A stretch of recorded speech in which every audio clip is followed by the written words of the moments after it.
The blood-red sunset painted Salida, Colorado in hues of amber and gold as Rosa Ramirez clutched her dwindling pay in trembling hands. Tears welling in her eyes as she realized once again that the numbers didn't add up to what she had earned. At 22, she had traveled all the way from Mexico to work as a seamstress at Thornton's clothing emporium, but her limited English made her an easy target for exploitation in this bustling frontier town of 1879. No, no, senor. Esto no es correcto, Rosa stammered, her dark eyes pleading with Mr. Thornton, the portly shop owner whose handlebar mustache twitched with annoyance as he pretended not to understand. Take it or leave it, girl, Thornton barked, his jowls quivering as he turned away. Plenty more where you came from who'll work without the fuss. Rosa felt the familiar sting of helplessness burning in her chest. 3 months in America, and each payday ended the same way, with her skilled hands receiving only a fraction of what she had rightfully earned. The boarding house rent was due tomorrow, and Mrs. Wilkins had made it clear there would be no more extensions. The bell above the shop door jangled, and Rosa hurriedly wiped her eyes as a tall figure ducked through the entrance. The late afternoon sun caught the silver concho on his hat before shadowing his face. His spurs clinked softly against the wooden floor as he moved with the easy confidence of a man comfortable in his own skin. "Afternoon, Thornton," the newcomer said, his voice carrying the slight drawl of a man who'd spent years in the saddle. "My shirt ready for pickup? Ah, Mr. Pearson, indeed it is. Rosa here finished the mending this morning." Thornton's demeanor transformed instantly, his voice honeyed with respect as he addressed the cowboy. Luke Pearson removed his hat, revealing sun-bronzed features and eyes the color of a summer storm. At 28, he had the weathered look of someone who'd seen his share of hardship but hadn't been broken by it. He nodded politely to Rosa, who lowered her gaze, still clutching the insufficient payment. "Gracias," she whispered, having recognized him as the owner of the blue work shirt she'd meticulously repaired after a nasty tear. Luke's brow furrowed slightly as he noticed her distress. He'd seen Rosa around town since she'd arrived in the spring, always working, always alone. Something about her quiet dignity had caught his attention from the first. "Everything all right here?" he asked, glancing between Rosa's damp eyes and Thornton's suddenly stiff posture. "Just a misunderstanding with the help," Thornton replied dismissively. "Language barrier and all. Nothing for you to concern yourself with." Luke's gaze lingered on Rosa, noting her white-knuckled grip on the few coins in her palm. He'd grown up in the border territories of Texas before moving to Colorado, and while his Spanish wasn't perfect, it was serviceable enough. "Señorita," he said quietly in Spanish, "is there a problem with your pay?"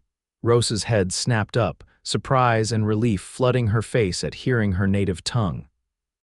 Words tumbled out in a rush of Spanish as she explained how Thornton had promised her $2 a day for her skilled work, but week after week paid her barely half that, claiming deductions for materials and mistakes she hadn't made. Luke's expression darkened as he listened. He turned to Thornton, who had grown increasingly uncomfortable. "Seems the lady believes you've been shorting her wages," Luke said evenly, though there was steel beneath his calm tone. "Says you promised $2 daily but haven't paid more than one any day since she started." Thornton's face reddened. "Now see here, Pearson, how I run my business isn't any concern of yours." The girl misunderstood the terms, and besides, his voice lowered conspiratorially, "these Mexicans always want more than they're worth." Luke's hand casually came to rest on his holstered revolver, not a threat, merely a reminder that some lines shouldn't be crossed. "I reckon fairness is everyone's concern in Salida," Luke replied. "And I happen to know Rosa's work is the finest in town. My mother was a seamstress, Mr. Thornton." "I know quality when I see it," the storekeeper sputtered, looking between the imposing cowboy and the wide-eyed Mexican woman. "This is outrageous. I won't be dictated to in my own establishment." Luke remained unruffled. "I'm not dictating anything. Just suggesting you might want to make things right." He turned to Rosa and asked in Spanish how long she'd been working and how much she was owed. After a brief exchange, Luke whistled low. By my calculation, you're short about $60 on what you owe this lady. His eyes fixed on Thornton. And I'm thinking, given the circumstances, maybe you ought to make that double. Double, Thornton exploded. Have you lost your mind, Pearson? I'll do no such thing. Then perhaps Sheriff Hollister might be interested in hearing about your creative bookkeeping, Luke suggested mildly. I hear the new territorial judge takes a dim view of cheating immigrants. The mention of the sheriff drained the color from Thornton's face. His reputation in Salida couldn't afford such a scandal, especially with the influential Pearson family involved. This is highway robbery, Thornton muttered, but he was already moving toward the strongbox behind the counter. No, sir, Luke corrected, a hint of a smile touching his lips. This is justice. Rosa watched in astonishment as Thornton counted out $120 more money than she'd ever seen at once. When he pushed the stack across the counter toward her, she hesitated, looking to Luke for confirmation. Ease tuyo, Luke assured her. You earned it fair and square. With trembling fingers, Rosa collected the money, carefully tucking it into the small pocket sewn inside her skirt. Gracias, senor, she whispered, looking up at Luke with eyes that shone with unshed tears of relief and gratitude. Luke merely nodded, collecting his mended shirt. My pleasure, senorita. Seems to me Salida ought to treat its hard-working folks better than this. He settled his hat back on his head, tipped it slightly toward Rosa, and turned to leave. Wait, Rosa called after him in halting English. Your name, poor favor. Luke paused at the door. Luke Pearson, he replied with a small smile. From the Diamond P Ranch just outside town. Rosa nodded solemnly, committing the name to memory. I will, remember, she promised. As Luke stepped back into the fading daylight, he couldn't shake the image of those dark, determined eyes. Something told him their paths would cross again, and soon. The following morning found Rosa walking purposefully down Salida's main street, her best shawl draped over her shoulders despite the summer heat. The money from yesterday was safely deposited with Mrs. Wilkins, who had nearly fainted at the sight of 3 months' rent paid in advance. Now Rosa had a mission that could not wait. The Diamond P Ranch was well known in the valley, one of the largest cattle operations in Chaffee County. Old Man Pearson had been among the first settlers in the area, and the family was respected throughout Colorado. Rosa had heard the women at the laundry speak of them with admiration, though until yesterday she'd had no reason to pay attention to such talk. At the general store, Rosa hesitated before entering. Her previous encounters with shopkeepers had been frustrating exercises in humiliation, with her limited English making every transaction a challenge. But today was different. Today she had a purpose. The bell tinkled as she entered, and Mrs. Palmer glanced up from arranging bolts of fabric. Good morning, dear. How can I help you? Rosa took a deep breath. Material, she said carefully. Blue for shirt, very good quality. Mrs. Palmer smiled kindly. For a man's shirt, is it? We have several blue fabrics. She led Rosa to a display of materials. This chambray is quite popular for work shirts, sturdy but comfortable. Rosa ran her fingers over the fabric, assessing its quality with the practiced touch of someone who had sewn since childhood. She nodded approvingly. This one, and thread, buttons. She mimicked sewing motions. Of course, dear. How much do you need? Rosa's face fell slightly at the question, her vocabulary failing her.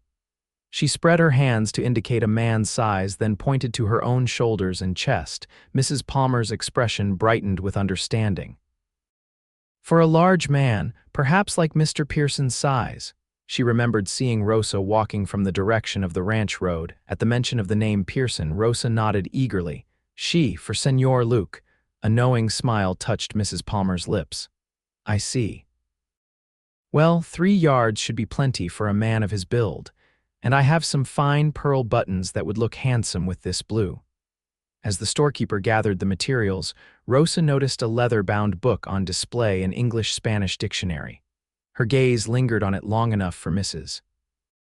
Palmer to notice. Are you trying to learn English, my dear? The older woman asked gently. Rosa nodded, a flush coloring her cheeks. Ease, it is difficult. Mrs. Palmer wrapped the fabric and notions in brown paper, then reached for the dictionary. I'll add this to your purchases. Consider it my contribution to Salida's newest dressmaker. Rosa's eyes widened. But is expensive? Nonsense. Education is never too expensive, Mrs. Palmer insisted. Besides, I've seen your needlework on the Wilkins girl's Sunday dress. Such talent shouldn't be limited by language. Tears pricked Rosa's eyes as she accepted the unexpected gift. Gracias, Senora, I will learn quickly. I'm sure you will, dear, and when you do, I hope you'll consider taking special orders through my shop. We need a skilled seamstress in Salida. Rosa left the general store with her purchases, and a lightness in her step that had been absent for months. As she walked back to her small room at the boarding house, she found herself practicing English phrases under her breath, determined to master enough of the language to properly thank the man who had stood up for her when no one else would. For 3 days, Rosa worked tirelessly on the shirt whenever she wasn't at Thornton's shop. The storekeeper had been coldly formal since the confrontation, but didn't dare short her wages again. With each precise stitch, Rosa poured her gratitude into the garment, ensuring it would be the finest shirt Luke Pearson had ever owned. On Sunday afternoon, she finally gathered her courage and set out for the Diamond P, the carefully wrapped package tucked under her arm. The ranch lay 5 miles outside town, and though the summer sun beat down mercilessly, Rosa welcomed the walk as an opportunity to rehearse the few English sentences she had practiced. The main house of the Diamond P came into view as she crested a small rise, a sprawling 2-story structure of local timber with a wide porch wrapping around 3 sides. Several outbuildings dotted the property, and in the distance, cattle grazed peacefully on the lush valley grass. As Rosa approached the house, her nerve nearly failed her. What if he thought her presumptuous? What if his family disapproved of a Mexican woman appearing uninvited at their home? She slowed her steps, doubt creeping in. Before she could reconsider, the front door opened, and Luke himself emerged onto the porch, followed by an elderly woman Rosa assumed must be his mother. They appeared to be in mid-conversation and hadn't noticed her yet. "I'm just saying you ought to consider Martha Wilson's invitation to dinner," the older woman was saying. "She's a fine girl from a good family." Luke shook his head, smiling indulgently. "Mother, we've been over this. Martha's a sweet girl, but there's nothing there." Besides, he broke off as he spotted Rosa standing hesitantly at the edge of the yard.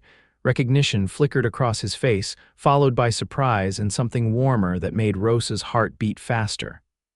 "Miss Ramirez," he called, descending the porch steps. "This is unexpected." Rosa clutched the package tighter, suddenly forgetting every English word she had practiced. "Senor Pearson," she managed, "I bring something for you."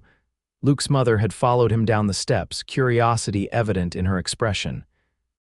She had the same storm-gray eyes as her son, though her once blonde hair had silvered with age. "Luke, aren't you going to introduce us to your visitor?" she prompted gently. Luke cleared his throat. "Mother, this is Miss Rosa Ramirez. She works at Thornton's in town." A brief shadow crossed his face. "Miss Ramirez, this is my mother, Margaret Pearson." Rosa dipped into a small curtsy. "Ease unplacer, Senora Pearson." "The pleasure is mine, dear," Margaret replied warmly. "Any friend of Luke's is welcome at the Diamond P." Luke's ears reddened slightly at the word friend, but he said nothing to contradict his mother. Gathering her courage, Rosa held out the package. "For you," she said to Luke. "To say, gracias, thank you." Luke accepted the package with a curious expression. "You didn't need to bring me anything, Miss Ramirez." "Please," Rosa insisted. Open, under the watchful eyes of both women, Luke unwrapped the brown paper to reveal the shirt. The chambray blue fabric complemented his coloring perfectly, and Rosa had added subtle but elegant embroidery along the yoke in a slightly darker thread, a traditional pattern from her homeland that somehow didn't look out of place on a rancher's shirt. "This is..." Luke seemed at a loss for words as he ran his fingers over the fine stitching. "This is remarkable work, Miss Ramirez." Margaret stepped closer to examine the garment, her experienced eye appreciating the craftsmanship. "Goodness, I haven't seen such fine needlework since my grandmother's day." "You have a rare gift, my dear." Rosa blushed under their praise. Ease, it is small thing for big kindness. Luke's eyes met hers, and the intensity in his gaze made her breath catch. No kindness was required, Miss Ramirez, only justice. He carefully folded the shirt. But I thank you for this. I'll treasure it. Margaret glanced between the two of them, a speculative gleam in her eye. Miss Ramirez, you must have walked quite a distance in this heat. Won't you come inside for some refreshment before heading back to town? Before Rosa could politely decline, Luke added, please join us. Sunday dinner is nearly ready, and there's always plenty. The thought of breaking bread with this family both terrified and tempted Rosa. I do not wish to intrude. Nonsense, Margaret declared. Any young woman who can sew like this is welcome at my table. She took Rosa's arm as if the matter were settled. Besides, I want to hear how you learned such fine stitchery. My own work was never half so elegant. Overwhelmed by their kindness, Rosa allowed herself to be led into the cool interior of the ranch house. The main sitting room was comfortably furnished with well-worn leather chairs and colorful woven rugs. Family photographs and small treasures decorated the walls and shelves, giving the space a lived-in warmth that reminded Rosa painfully of the home she'd left behind. Your home is beautiful, she said carefully, proud of forming the complete English sentence. Margaret beamed. Thank you, dear. It's been a labor of love since Edward and I built it 30 years ago. A shadow passed over her face. My husband passed on 2 years back, but his spirit is still in every corner of this place. Lo siento, Rosa said softly. I am sorry for your loss. The older woman patted her hand. Thank you, dear. Now let me show you where you can freshen up before dinner. As Margaret led Rosa upstairs, Luke remained in the sitting room, still holding the shirt she had made him. He ran his thumb over the intricate stitching, marveling at the skill and time that had gone into creating such a garment. The gesture touched him more deeply than he cared to admit. When the women returned, they found Luke had changed into the new shirt. The fit was perfect, as if Rosa had taken his measurements herself rather than working from memory and estimation. The color brought out the gray in his eyes, making them appear almost silver in the afternoon light. It suits you, Rosa said shyly. Luke smiled, a genuine expression that transformed his usually serious face. I've never owned anything so fine. Thank you. Margaret watched this exchange with quiet interest before announcing that dinner was ready. Luke offered Rosa his arm as they moved to the dining room, and she accepted it with a grace that belied her humble circumstances. Dinner was a revelation for Rosa. Not only was the food abundant and delicious roast beef, potatoes, fresh vegetables from the garden, but the conversation flowed easily despite her limited English. Luke translated when necessary, his Spanish improving with practice, and Margaret showed remarkable patience as Rosa searched for words. So you came all the way from Guadalajara by yourself? Margaret asked as they enjoyed apple pie for dessert. That was very brave, Rosa nodded. My familia, very poor after father died, many mouths to feed. I have skill with needles, so I come north for work. Send money home for brothers and sisters. How many siblings do you have? Luke asked, genuinely interested. 4, 2 brothers, 2 sisters, all younger. Rosa's expression softened. I miss them very much. It's not right that Thornton was cheating you, Luke said, a hard edge entering his voice. Those children depend on what you send. Rosa's eyes met his, warm with gratitude. Now I can send more because of you. Margaret cleared her throat. Luke mentioned you're staying at the Wilkins boarding house. That must be expensive on a seamstress's wages. She is much of what I earn, but is clean and safe. A thoughtful expression crossed Margaret's face. You know, we have an unused room above the tack shop. It was built for the ranch foreman, but Johnson prefers staying in the bunkhouse with the other men. She exchanged a quick glance with Luke. If you're interested in a change, you'd be welcome to use it. The rent would be modest, and I imagine you'd find plenty of mending work among the ranch hands. Rosa's eyes widened at the unexpected offer. But the town is far, my work at shop. We ride into Salida nearly every day for supplies or business, Luke explained. It would be no trouble to take you in the wagon. And frankly, Margaret added with a conspiratorial smile, I've been longing for someone to help me with the mending. These cowboys are terribly hard on their clothes, and my eyes aren't what they used to be for fine needlework." The prospect of leaving the noisy boarding house for the peace of the countryside was tempting, as was the kindness in both Pearson's eyes. Still, Rosa hesitated. "I will think about it, poor favor, is una decision grand." "Of course, dear," Margaret assured her. "The offer stands whenever you're ready." After dinner, Luke insisted on driving Rosa back to town in the buggy. As they set off in the golden light of early evening, Rosa felt a strange mixture of contentment and nervousness at being alone with him.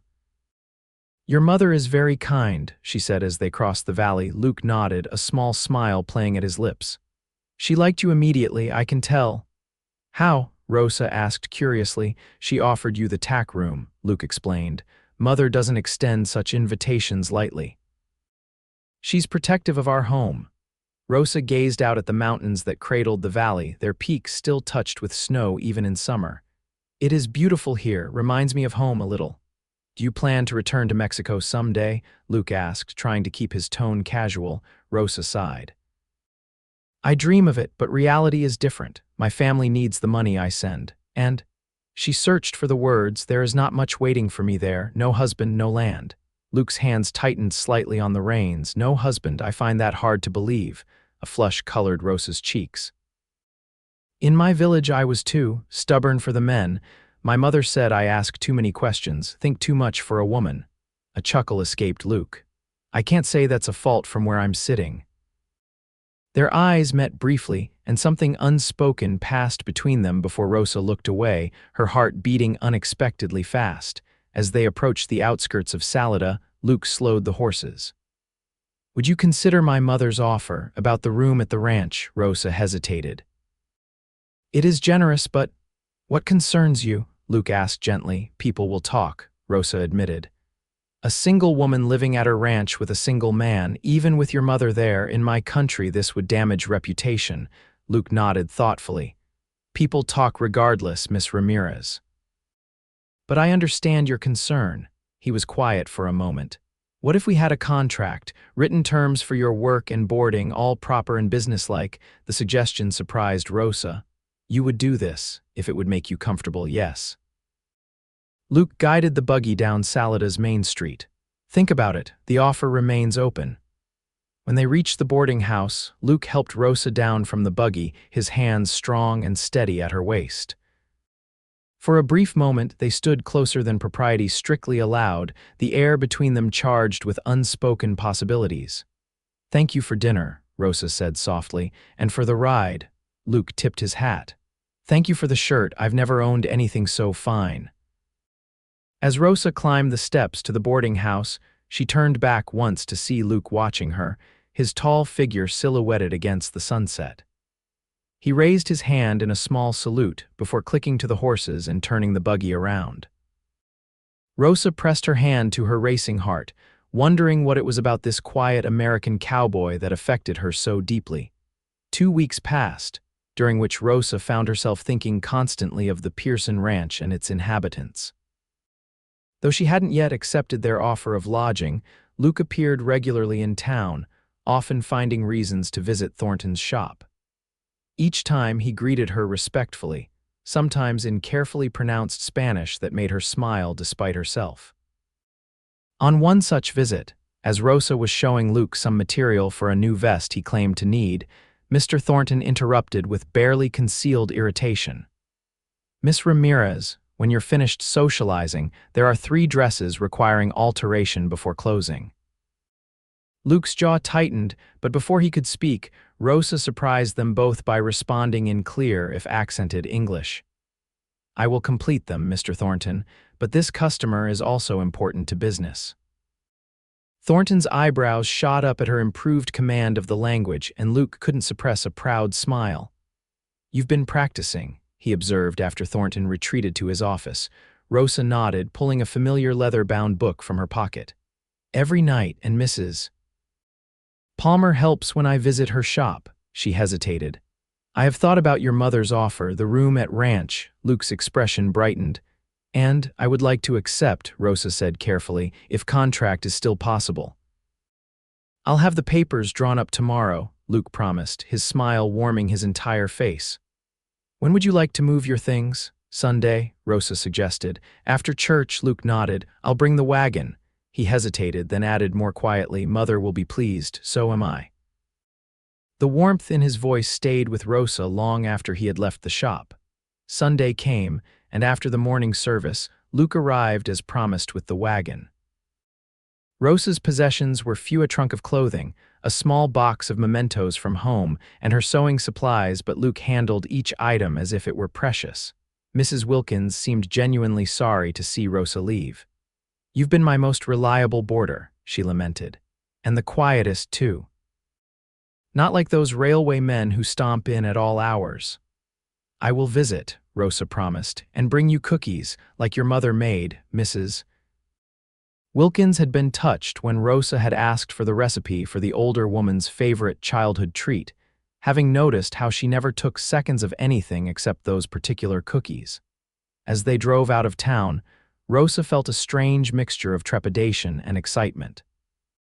The decision to move to the Diamond P represented more than a change of lodging. It was a step toward something new and undefined that both thrilled and frightened her. Nervous? Luke asked, seeming to read her thoughts. Rosa nodded. A little is big change. Change can be good, Luke said. Sometimes it's the only way forward. There was something in his tone that made Rosa glance at him curiously, but his expression revealed nothing beyond his usual calm attentiveness.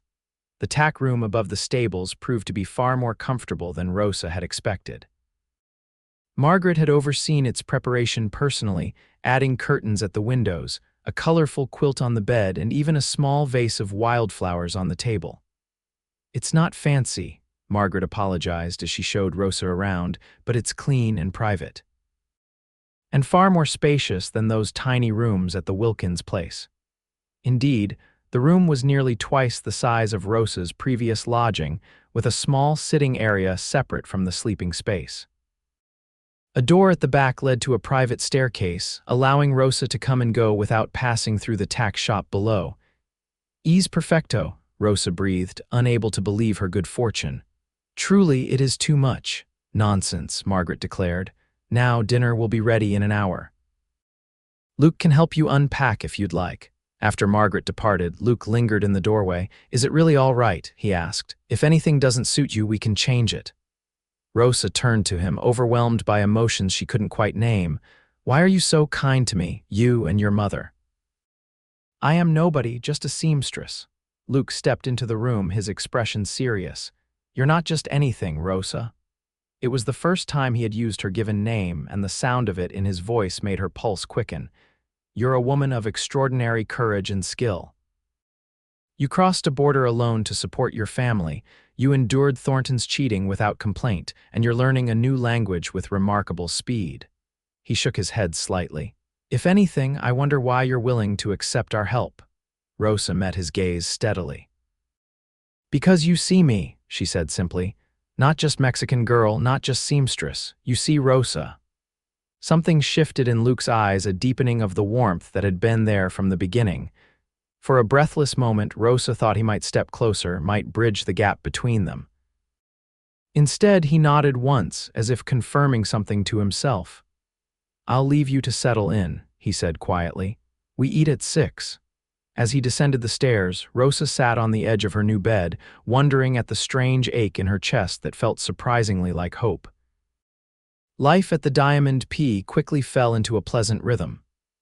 Each morning, Rosa rode into town with whoever was heading that direction, worked her shift at Thornton's, then returned to the ranch in the afternoon. Evenings were spent helping Margaret with household mending or working on special projects of her own. True to Margaret's prediction, the ranch hands soon discovered Rosa's skills with a needle and began bringing her their torn shirts and worn trousers. She established a fair price for each type of repair, and within weeks had a thriving side business that nearly matched her earnings from the shop. More importantly, her English improved dramatically through daily conversations with the Pearsons and the ranch hands. Margaret proved to be a patient teacher, gently correcting Rosa's grammar and expanding her vocabulary. Luke often joined these impromptu lessons, his quiet encouragement bolstering Rosa's confidence. As June gave way to July, Rosa found herself increasingly aware of Luke's presence. She noticed the way the sun brought out auburn highlights in his brown hair, how his smile appeared more readily when they were alone, and how his eyes followed her movements when he thought she wasn't looking. For his part, Luke discovered reasons to be wherever Rosa was working, bringing her cool water on hot afternoons, offering to carry her sewing basket, lingering over after dinner conversations. If Margaret noticed these developments, she said nothing, though her eyes often held a knowing gleam. One evening, as Rosa sat on the front porch mending one of Luke's work shirts, he settled into the chair beside her. The setting sun bathed everything in golden light, and a gentle breeze carried the scent of wild sage from the surrounding hills. "May I ask you something personal?" Luke inquired after they had sat in comfortable silence for several minutes. Rosa nodded, her needle pausing in its steady rhythm. "What made you decide to come to America, specifically to Colorado?" Rosa considered the question. "My father's cousin came to Denver years ago. He wrote letters about the opportunities here." Her expression grew distant. "After Papa died, there was little future for us in Guadalajara. Mama works hard, but 8 mouths are many to feed." She resumed her stitching. "The cousin said Colorado needed people who could sew, cook, build. Said Americans pay well for good work." A wry smile touched her lips. "He did not mention people like Mr. Thornton." Luke's jaw tightened. "There are Thorntons everywhere, unfortunately, men who see others' vulnerability as an opportunity for profit." "And there are men like you," Rosa said softly, not looking up from her work, "who see wrong and make it right." A faint flush colored Luke's tan cheeks. "I only did what anyone should have done." "But no one else did," Rosa pointed out. "Only you." Their eyes met, and the air between them seemed to vibrate with unspoken feelings. Luke leaned forward slightly, and Rosa's breath caught in her throat. The moment was broken by the sound of hoofbeats approaching rapidly. Luke stood, his hand instinctively moving to the revolver at his hip as he scanned the darkening road. A rider appeared, pushing his horse hard. Even at a distance, Luke recognized Johnson, the ranch foreman. "Something's wrong," he muttered, descending the porch steps as Johnson reined in, his horse lathered and blowing hard. "Fire at the Collins place," Johnson reported breathlessly. "Lightning strike hit their barn. Sam's rounding up the men to help fight it before it spreads to the house." Luke nodded grimly. "I'll saddle up, tell Mother where I've gone." He turned to Rosa. "The Collins farm is 3 miles east. If the wind shifts, that fire could threaten other homesteads." Rosa was already on her feet. "I will help. I can bring bandages, water." Luke hesitated, clearly wanting to protect her from danger, but the determination in her eyes stopped any objection. "Be careful," was all he said before striding toward the stables. Within minutes, the ranch had mobilized. Margaret organized supplies while Rosa filled canteens and gathered clean cloths for possible injuries. By the time she was ready, Luke had returned with 2 saddled horses. "Can you ride?" he asked. Rosa nodded. "Not well, but enough." Luke helped her mount, his hands lingering at her waist longer than strictly necessary. Their eyes met briefly before he swung onto his own horse. "Stay close to me," he instructed as they set off, the glow of the distant fire already visible against the darkening sky. The scene at the Collins farm was one of controlled chaos. The barn was fully engulfed, flames leaping 30 feet into the air. Men formed a bucket brigade from the well to the farmhouse, whose roof had begun to smoke in places from flying embers. Rosa dismounted without waiting for assistance and immediately joined Mrs. Collins and her daughters, who were wetting blankets to drape over the roof. Luke headed for the bucket line where his strength was most needed. For hours, they fought the relentless fire. The barn was a lost cause, but their efforts saved the house and prevented the blaze from spreading to the nearby wheat field. By midnight, the danger had passed, though smoking ruins and the acrid smell of burned timber remained as evidence of the night's battle. Minor injuries were common burns, cuts from broken glass, a sprained ankle where one man had fallen from a ladder. Rosa moved among the exhausted firefighters, cleaning and bandaging wounds, offering water, speaking soft words of encouragement in both English and Spanish. Luke watched her as she tended to a young ranch hand with a nasty burn on his forearm. Her gentle competence, her unflappable calm in the face of crisis, her willingness to help strangers without hesitation, all of it only deepened his growing admiration. When she finished with the last of the injured, Rosa looked up to find Luke standing nearby, his face smudged with soot, his eyes never leaving her. "You're remarkable," he said simply. Before Rosa could respond, Mrs. Collins approached, her weathered face streaked with tears and ash. "I don't know how to thank you all," she said, her voice cracking with emotion, "if you hadn't come when you did." "Neighbors help neighbors," Luke replied, clasping her shoulder gently. "That's how we survive out here." As they rode back to the Diamond P in the pale light of early morning, exhaustion finally caught up with Rosa. She swayed slightly in the saddle, and Luke moved his horse closer to steady her. "We're almost home," he assured her. "You did good work tonight, Rosa," she smiled tiredly. "So did you." When they reached the ranch, Luke lifted Rosa from her saddle as if she weighed nothing, cradling her against his chest when her legs wobbled beneath her. "I can walk," she protested weakly. "I know you can," Luke replied, not loosening his hold, "but you don't have to." Too exhausted to argue, Rosa allowed herself to rest her head against his shoulder as he carried her up the external staircase to her room. Margaret was waiting at the door, concern etched on her face. "Is she hurt?" she demanded. "Just exhausted," Luke assured his mother.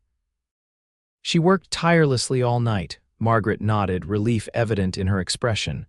"I've drawn her a bath. The poor girl is covered in soot." Luke gently set Rosa on her feet inside the room. "Think you can manage from here?" he asked softly. Rosa nodded, suddenly acutely aware of their proximity and his mother's watchful presence. "Gracias, Luke," he smiled, brushing a strand of hair from her ash-smudged face before turning to leave. "Rest well, Rosa." After he departed, Margaret helped Rosa with her bath, clucking disapprovingly at the state of her clothes. "These will need a good soaking," she declared, "but that can wait. You need sleep." As Rosa sank gratefully into the clean bed, Margaret paused at the door. "My son is quite taken with you, you know," she said conversationally. Rosa's eyes, which had been drifting closed, flew open. "Señora," Margaret smiled knowingly. "Luke has always been reserved, careful with his feelings, but I've never seen him look at anyone the way he looks at you." She tilted her head thoughtfully.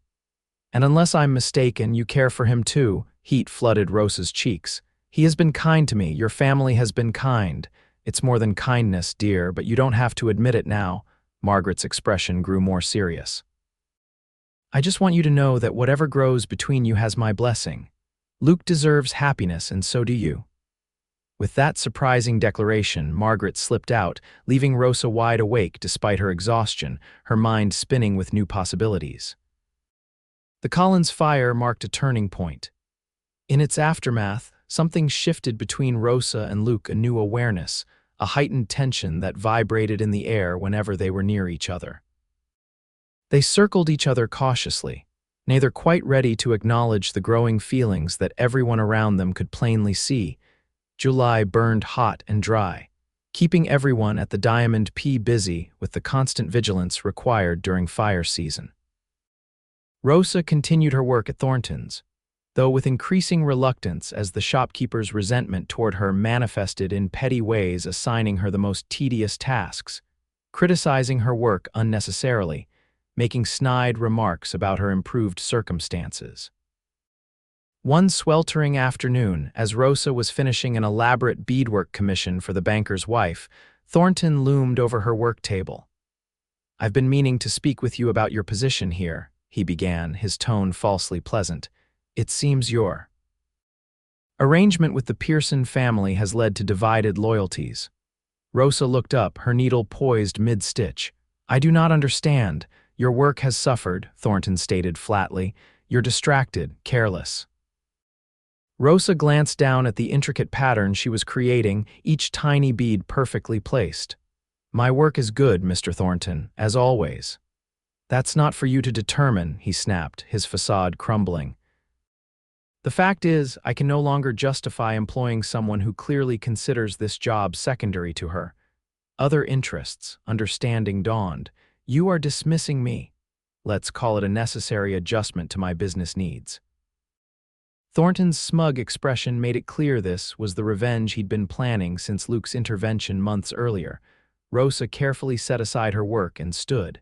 Despite the hammering of her heart, she kept her voice steady. I will finish Mrs. Bancroft's dress. It is promised for tomorrow. That won't be necessary. I'll have Miss Jenkins complete it. Rosa nearly laughed at the absurdity of the suggestion. Sally Jenkins could barely manage straight seams, let alone the intricate beadwork the banker's wife had specifically requested from Rosa. As you wish, she replied, gathering her personal sewing items. I will collect my wages for the week. Thornton's smile turned cruel. I'm afraid there's been a misunderstanding. Your employment ended as of yesterday. The ledger shows you've already been compensated in full. The blatant lie struck Rosa like a physical blow, but she refused to give him the satisfaction of seeing her distress. 2 years ago, such injustice would have left her helpless. Now she knew better. Sheriff Hollister will be interested to hear of your ledger, she said calmly, pleased when uncertainty flickered across Thornton's face. And Mrs. Bancroft will want to know why her dress, which she has already paid for, will not have the beadwork she requested. Thornton's expression darkened. Are you threatening me, girl? No, Mr. Thornton, I am simply stating facts. Rosa met his gaze steadily. I believe you owe me $3.75 for 4 days' work. For a tense moment, Thornton seemed ready to refuse. Then, with a muttered curse, he stalked to the register, counted out the money, and slapped it onto the counter. Take it and get out, he growled. And don't expect a reference. Rosa collected her wages with dignity. I will not need one, she assured him before walking out of the shop for the last time, her head held high. Outside, the brilliant sunshine felt symbolic, somehow the closing of one chapter, the beginning of another. Rosa stood on the boardwalk, considering her options. Without the steady income from Thornton's, she would need to find other work quickly, despite her growing side business of mending for the ranch hands. Lost in thought, she didn't notice Luke approaching until he spoke her name. Rosa, is everything all right? She looked up to find him watching her with concern, and somehow, despite everything, she smiled. Mr. Thornton has decided my services are no longer required. Luke's expression hardened. He fired you? Why? Rosa shrugged. He says my work is poor, but I think. She hesitated. I think it is because of you, because you made him pay me fairly. Luke cursed under his breath. I should have a word with him. No, Rosa said firmly, placing her hand on his arm. It is done, and truthfully. She gave a small, relieved laugh. I am not sorry to leave. Luke covered her hand with his own. What will you do now? Before Rosa could answer, Mrs. Palmer emerged from the general store across the street, spotting them immediately. Miss Ramirez, just the person I was hoping to see. The older woman hurried over, her expression bright with excitement. I've had 3 inquiries this week about custom dressmaking. I told the ladies about your exquisite needlework, and they're quite eager to commission you directly. She glanced between Rosa and Luke, noting their joined hands with a small smile, but I seem to have interrupted something. Not at all, Rosa assured her, though she didn't move her hand from beneath Luke's. In fact, your timing is perfect. I have just left Mr. Thornton's employment and find myself in need of work. Mrs. Palmer's eyes widened. Thornton let you go, the fool. Well, his loss is our gain. I've been saying for months that Salida needs a proper dressmaker. She clasped her hands decisively. The back room of my shop is hardly being used. With a bit of rearranging, it would make a fine workspace for fittings and consultations. We could have you set up by the end of the week. Rosa stared at the shopkeeper, stunned by the unexpected offer. You would do this, for me, for both of us, Mrs. Palmer corrected with a businesslike nod. I'll take a small commission for referrals and the use of my space, but the majority of the earnings will be yours. The arrangement could benefit us both considerably. Luke squeezed Rosa's hand encouragingly. It sounds like a fine opportunity. Rosa's mind raced with possibilities. Working independently, setting her own prices, creating beautiful garments instead of endlessly mending work clothes, it was more than she had dared dream possible when she'd first arrived in Salida. "I accept," she said, a smile spreading across her face. "Gracias, Mrs. Palmer. I will not disappoint you." "I'm sure you won't, dear," the shopkeeper's eyes twinkled. "Now I'll leave you two to your conversation. Come by tomorrow morning and we'll discuss the details." As Mrs. Palmer returned to her shop, Luke looked down at Rosa with undisguised admiration. "See. One door closes, another opens." Rosa nodded, sudden emotion making it difficult to speak. Everything was changing so quickly: her job, her prospects, her feelings for the man still holding her hand in the middle of Salida's main street, heedless of curious onlookers. "What is it?" Luke asked gently, noticing her expression. "6 months ago I had nothing," Rosa said softly. "No English, no friends, no respect. Today," she gestured toward Mrs. Palmer's shop, "today I am offered a business arrangement, as an equal." She looked up at Luke. "And much of this is because of you." Luke shook his head. "No, Rosa, I may have helped with Thornton, but everything else, your improved English, Mrs. Palmer's respect, the admiration of everyone who sees your work, that's all you're doing." His voice lowered. "You're remarkable, and people are finally seeing what I saw from the beginning." The tenderness in his expression made Rosa's breath catch. For a moment she thought he might kiss her, right there on Salida's main street in broad daylight. Instead, he released her hand and stepped back slightly, mindful of propriety. "May I take you to dinner tonight?" "To celebrate your new beginning?" Rosa hesitated only briefly before nodding. "I would like that very much." That evening found them at Salida's finest restaurant, a small establishment that catered primarily to wealthy travelers visiting the nearby hot springs. Rosa wore her best dress, a deep blue creation she had made herself, with delicate embroidery at the collar and cuffs. Luke appeared in the shirt she had given him, freshly pressed, with a neatly knotted tie and his good black coat. They made a striking pair as the maitre d' led them to a quiet corner table. Rosa was acutely aware of the curious glances thrown their way. A Mexican seamstress and a prominent rancher dining together was bound to set tongues wagging. But Luke seemed oblivious to the attention, his focus entirely on her. "You look beautiful," he said as he held her chair. Rosa felt her cheeks warm. "Gracias, you are very handsome yourself." The meal was the finest Rosa had eaten since leaving Mexico: tender steak, fresh vegetables, and a chocolate dessert that melted on her tongue. Throughout dinner, conversation flowed easily between them, punctuated by shared smiles and lingering glances. As they lingered over coffee, Luke grew more serious. "There's something I've been wanting to discuss with you," he began. Rosa's heart quickened. "Yes. With your new arrangement with Mrs. Palmer, I imagine you'll want to move back into town. It would be more convenient for your business." Not what she had expected. Rosa set down her cup carefully. "I had not thought about it." "The Diamond P is a fair distance," Luke continued. "The daily trips would take time away from your work." "That is true," Rosa agreed, wondering why the logical suggestion left her feeling disappointed. Luke hesitated, then reached across the table to take her hand. "But I hope you won't." Rosa looked up in surprise. "You do not want me to leave?" "No," the single word carried a wealth of emotion. "The ranch has felt more like home since you came, Rosa, more alive somehow." His thumb traced gentle patterns on her palm. "Mother feels the same way. She told me yesterday that having you there reminds her of when I was young, when the house was full of laughter." Warmth bloomed in Rosa's chest. "I have been happy there, happier than I thought possible so far from home." Luke's expression grew more intent. "I've been trying to find the right moment, the right words." He took a deep breath. "Rosa, I care for you more than I've ever cared for anyone. These past months, watching you grow stronger, more confident, seeing your courage and kindness. I find myself thinking of you constantly." Rosa's heart pounded so loudly she was certain he must hear it. "Luke, I'm not asking for promises," he hurried on. "I know you have plans, obligations to your family. I just wanted you to know how I feel before you make any decisions about leaving." Rosa turned her hand in his, interlacing their fingers. "I care for you too," she said softly, "more each day."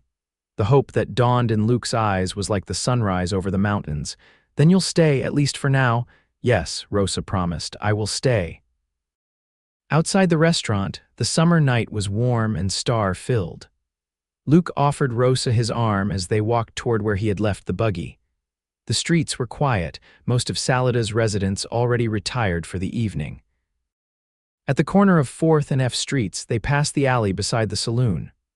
Raucous laughter and piano music spilled from the establishment, along with the figure of a drunken miner who stumbled directly into their path. "Well, look-ye here," the man slurred, his bloodshot eyes fixing on Rosa. "Pearson's got himself a Mexican filly," he leered unpleasantly. "How much you payin' her, cowboy? Might want to turn myself when you're done." Luke's face hardened, and Rosa felt his muscles tense beneath her hand. "You're drunk, Jenkins. Go sleep it off before you say something you'll regret." Jenkins spat on the ground. "Ain't said nothin' that ain't true. Everyone knows what these Mexican girls are good for." Before Luke could respond, Rosa stepped forward, her chin raised proudly. "What we are good for, senor, is recognizing men not worth our time." Her English was clear and precise, her tone cutting. "You are not worth mine." The miner's face contorted with anger. "Why, you uppity little—" He lunged forward, but Luke was faster. In one smooth motion, he pushed Rosa behind him and met Jenkins with a right hook that sent the miner sprawling into the dirt. "That's enough," Luke said, his voice deadly calm. "Apologize to the lady." Jenkins wiped blood from his split lip, rage and alcohol overcoming his better judgment. With a roar, he charged at Luke, who sidestepped neatly and landed another blow that dropped the miner to his knees. "I said apologize," Luke repeated, standing over the gasping man. Two figures emerged from the saloon, Sheriff Hollister and his deputy, drawn by the commotion.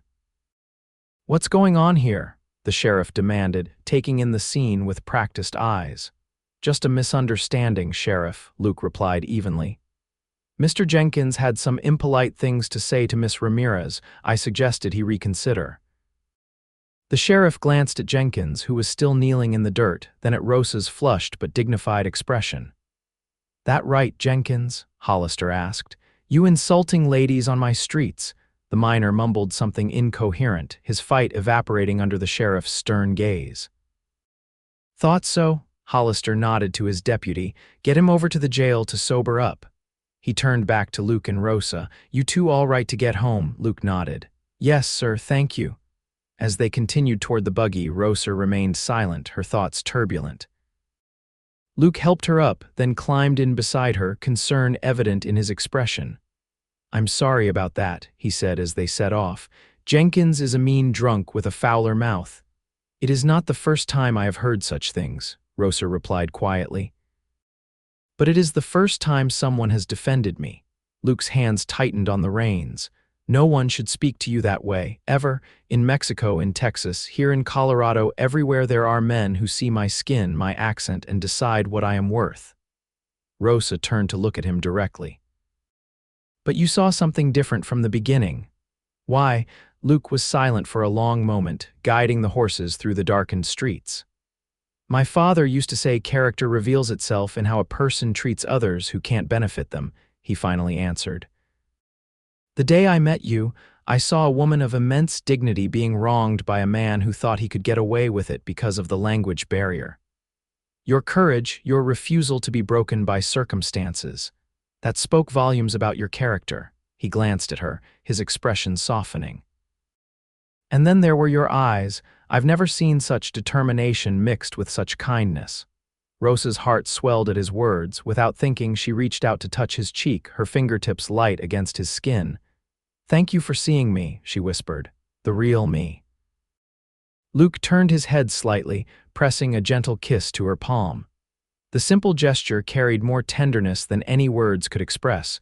The remainder of the journey passed in comfortable silence, both lost in their own thoughts about the evening's revelations. When they reached the ranch, Luke helped Rosa down from the buggy, his hands lingering at her waist under the silver wash of moonlight. Rosa looked up at the man who had changed her life in ways she was only beginning to understand. Something shifted in the air between them, a decision, a surrender to what had been building for months. Luke's hand came up to cradle her cheek, his touch reverent. "Rosa," he murmured, her name a question and an answer all at once. She rose on tiptoe in response, her hands resting lightly on his chest. Their lips met in a kiss that began gently, almost hesitantly, before deepening into something that spoke of longing finally acknowledged. When they parted, both slightly breathless, Luke rested his forehead against hers. "I've wanted to do that since the day you brought me that shirt," he admitted. Rosa smiled. "I have wanted you to since that day also." Luke's quiet laugh warmed the night air. "We've wasted time then." "No," Rosa disagreed, her hands sliding up to link behind his neck. "Not wasted. We needed this time to know each other truly, not just as rescuer and rescued." Luke nodded, understanding in his eyes. "And now," Rosa said softly, "we see what comes next, together." He kissed her again, sealing the unspoken promise between them. The summer weeks that followed were among the happiest of Rosa's life. Her workshop in Mrs. Palmer's back room quickly became known as the place for Salida's finest ladies to commission special garments. Word of her skills spread, bringing customers from as far as Denver and Pueblo. Though she maintained her living quarters at the Diamond P, Rosa spent her days in town, creating beautiful dresses, riding habits, and children's clothing for a growing clientele. Each evening, Luke would appear at the shop to escort her home, their relationship now openly acknowledged. Margaret Pearson took undisguised pleasure in their courtship, often finding reasons to be elsewhere in the evenings to give the young couple privacy. During these times, Rosa and Luke would sit on the porch swing, talking for hours about their childhoods, their dreams, their hopes for the future. "Would you ever consider returning to Mexico?" Luke asked one August evening as they watched the sunset paint the mountains in fiery hues. Rosa considered the question seriously. "To visit, yes, my family is there, but to live." She shook her head. "My life is here now." She glanced at him shyly. "With you, I hope." Luke's arm tightened around her shoulders. "I was hoping you'd say that." As summer began to fade into autumn, Luke grew inexplicably nervous, often lost in thought. Sometimes Rosa would catch him in whispered conversations with his mother that abruptly ended when she entered the room. When questioned, he would smile distractedly and change the subject. "Is something wrong?" Rosa finally asked directly one evening as they walked along the creek that bordered the Diamond P. "You seem preoccupied lately." Luke ran a hand through his hair, a gesture Rosa had come to recognize as a sign of inner turmoil. "Not wrong exactly, just complicated." "Tell me," she urged. "Perhaps I can help." Luke sighed, then led her to a large boulder by the water's edge. "Sit with me." As they settled on the sun-warmed stone, Luke took both her hands in his. "I've been trying to find the right moment, the perfect words. But I'm realizing there may not be a perfect way to ask this." Rosa's pulse quickened. "Ask what?" "Johnson is leaving at the end of the month," Luke began, seemingly changing the subject. "He's purchased land in Wyoming, wants to start his own operation." Rosa nodded, aware of the foreman's plans but confused by their relevance. "Father always intended the Diamond P to grow," Luke continued. "He bought the Henderson property last year before he passed, 500 acres adjoining our south pasture." He squeezed her hands gently. "I've been thinking of building there, a house of my own but still part of the ranch." Understanding began to dawn and Rosa's breath caught in her throat. "What I'm trying to say, Rosa badly, I'm afraid, is that I love you." Luke's eyes held hers, storm-gray depths filled with emotion. "I love your courage, your kindness, your determination. I love the way you've built a new life here through sheer will and talent. I love that you see beyond the surface of things to what matters." He reached into his pocket and withdrew a small leather pouch. "This was my grandmother's," he explained, extracting a gold ring set with a single pearl surrounded by tiny diamonds. "Mother gave it to me last week, said it was time it adorned the hand of the woman I love." Rosa's eyes filled with tears as Luke slid from the boulder to kneel before her. "Rosa Ramirez, would you do me the extraordinary honor of becoming my wife? Of building a life together here on land that could be ours?" For a moment, Rosa couldn't speak past the emotion closing her throat. All her dreams of security, of respect, of love crystallized in this single perfect moment. She finally whispered, then more firmly in English, "Yes, Luke, I will marry you." Luke's face transformed with joy as he slipped the ring onto her finger. It fit as if made for her hand. He rose to his feet, drawing her up with him, and sealed their engagement with a kiss that promised a lifetime of tomorrows. When they finally returned to the ranch house, hand in hand, Margaret was waiting on the porch, her anxious expression melting into delight as she saw their radiant faces.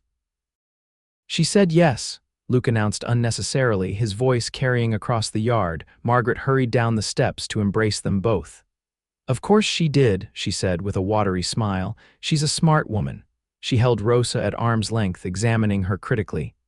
"Welcome to the family, my dear." Officially, in that moment, Rosa felt the final pieces of her new life fall into place, not just a job, not just a home, but a family who saw her worth and cherished her for exactly who she was. The wedding took place on a perfect October day when the aspen trees had turned to gold, and the mountains were dusted with the first snow of the season. The entire town of Salida seemed to turn out for the occasion, the church filled to overflowing with ranchers, shopkeepers, and the many people whose lives Rosa and Luke had touched. Even Mr. Thornton made an appearance, though he sat in the back and departed immediately after the ceremony, unwilling to fully acknowledge that the Mexican girl he had once exploited was now marrying into one of the territory's most respected families. Rosa wore a gown of her own creation, ivory silk, with intricate embroidery incorporating traditional Mexican patterns alongside delicate Rocky Mountain wildflowers, symbolizing the merging of her past and future. Luke, resplendent in a new black suit, couldn't take his eyes off her as she walked down the aisle on Sheriff Hollister's arm, the lawman having proudly accepted when asked to give the bride away. "You are the most beautiful thing I've ever seen," Luke whispered as she reached him, his voice rough with emotion. Rosa smiled through happy tears. "And you, my Amor, are everything I never dared to dream of." Their vows were spoken in both English and Spanish, honoring Rosa's heritage while embracing their shared future. When the minister pronounced them husband and wife, Luke's kiss held both tenderness and promise, sealing their covenant before God and community. The celebration afterward at the Diamond P lasted well into the night, with music, dancing, and enough food to feed half the county. Rosa moved among their guests with natural grace, her improved English now flowing easily as she thanked everyone for sharing their special day. As twilight deepened into night, Luke found his bride sitting with his mother, both women watching the dancers with identical expressions of contentment. "May I steal my wife for a dance?" he asked, extending his hand to Rosa. "I suppose I must get used to sharing her," Margaret replied with a mock sigh. "Though I expect both of you for Sunday dinner every week without fail," Luke laughed, drawing Rosa to her feet. "Yes, madam, we wouldn't have it any other way." As they swayed together under lantern light, surrounded by friends and family, Rosa laid her head against Luke's chest, listening to the steady beat of his heart. "Happy," he murmured against her hair.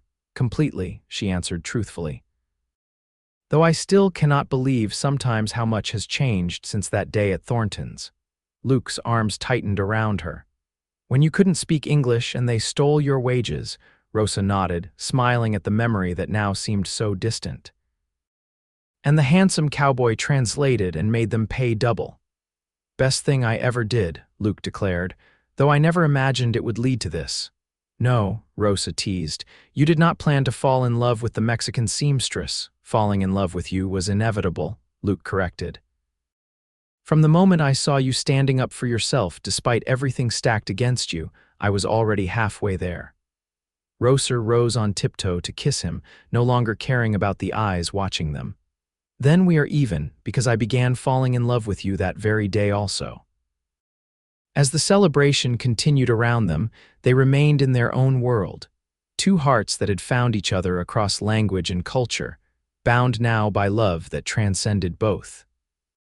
15 years later, the Henderson property that Luke had mentioned on the day of his proposal had transformed into a thriving extension of the Diamond P.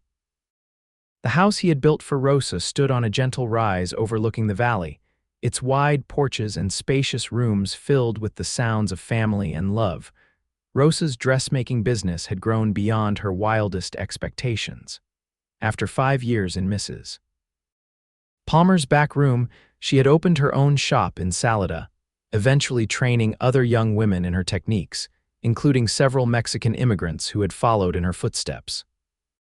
Though she still created special commissions for wealthy clients, Rosa's true passion became designing practical but beautiful clothing for working women. Her Frontier collection gained recognition throughout Colorado and beyond for combining durability with feminine touches that made even the hardest working ranch wife feel elegant. Luke had taken full control of the Diamond P after his mother's health began to decline, expanding its operations while maintaining the principles of fair treatment and honest dealing his father had established. The ranch's brand became known not just for the quality of its cattle, but for the respect with which it treated its workers, many of whom were Hispanic men Luke had recruited directly from Texas and Mexico, offering good wages and dignified living conditions. On this particular autumn evening, similar to the one when they had exchanged their vows, Luke returned home to find Rosa on the front porch, watching their 3 children playing in the yard. 13-year-old Alina, who had inherited her mother's artistic talent along with her father's determined gray eyes, was sketching the scene before her.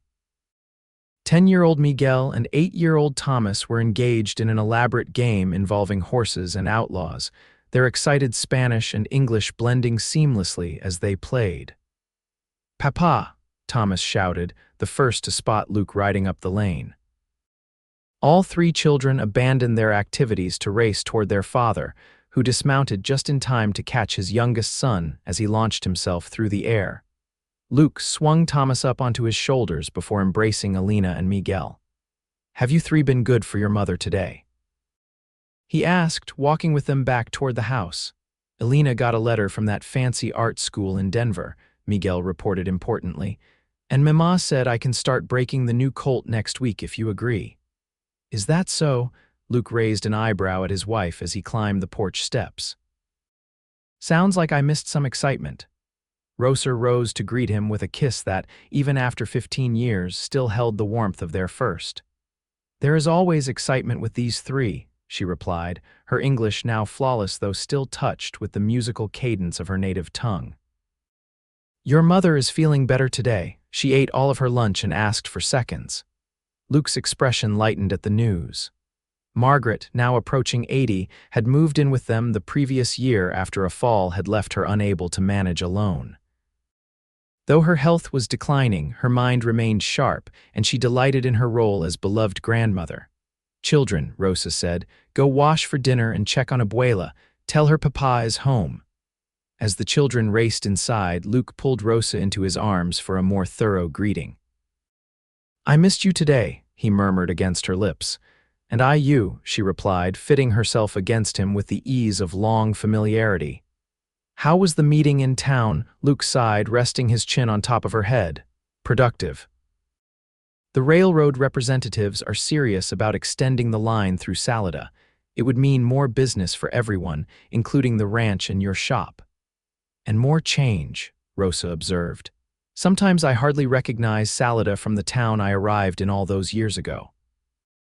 Luke nodded, understanding her mixed feelings. The railroad would bring progress, but also more people, more development, the continued transformation of the frontier into something else entirely. "Speaking of change," he said, "I saw Thornton today. He's selling the shop." Moving to Denver to live with his daughter. Rosa pulled back slightly to see Luke's face. "After all these years, I thought he would die behind that counter." Luke's mouth quirked in a half-smile. "Apparently his health isn't what it was." "But here's the interesting part. He asked specifically if you might be interested in buying him out." Rosa's eyes widened. "Me? But why?" he said, and I quote, "She knows the business better than anyone, and she's proven herself a capable businesswoman." High praise from old Thornton. A disbelieving laugh escaped Rosa. The man who fired me because I was distracted and careless now thinks I should own his shop. Life has a way of coming full circle, Luke observed. You don't have to decide anything now, just something to consider. Rosa nodded thoughtfully. Expanding her business into Thornton's larger premises would allow her to take on more apprentices, create more opportunities for young women like she had once been. I will think about it, she promised. Now come inside before dinner gets cold. Your mother has been telling the children stories about you as a boy again. Miguel is particularly impressed by your adventures stealing pies from the kitchen window. Luke groaned good-naturedly. That woman is determined to undermine my authority with my own children.